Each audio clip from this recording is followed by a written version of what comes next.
Hi, so you say, hi Azid, can I ask what are the tax implications when you title split? Well, great question, thank you for that. So just to remind people, so when you're buying a block of flats, so for example, the one that you viewed a couple of days ago on my channel, we will be paying stamp duty on entry. So that's the first level of tax that we have to pay. So you buy, and then also with Quality Property Education, it's worth knowing that given that the budget yesterday or day before increased stamp duty rate for additional purchasers. So anybody like you and I who are investing in properties, it is not our first home, it's our second home, or a limited company buying assets, will trigger not the 3% surcharge anymore that George Osborne put in. It's now 5% surcharge. So the idea is to deter as many people as possible from buying a second home. So that's the level of tax that we still all have to pay on entry. So having said that, there are multiple property type that I teach as to what we can do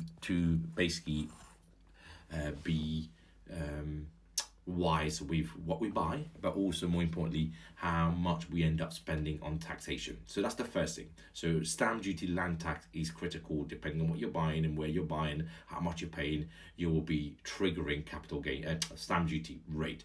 Then you buy it, you do the works up, and then at the end you title split and you create leases. Now, depending on your company group structure, group company structure, is what then determines what tax then you repay again.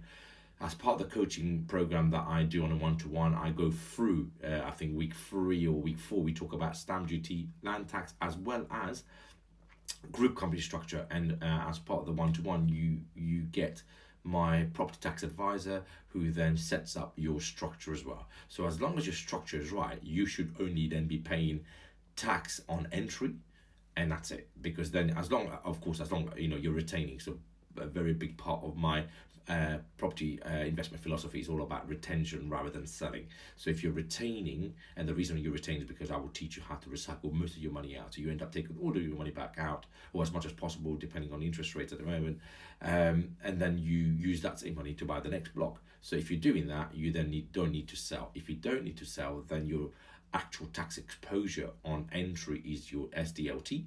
Then on exit, when you're refinancing across those 10 units or whatever in that block, there is no tax as long as your structure is correct. So I hope that helps, and if you want any more information, you can visit www.quiditygroup.co.uk. You can drop me an email or drop me a DM, and if you're interested about the title splitting course that I run, you should then have a look online as well on the quiditygroup.co.uk website under property education.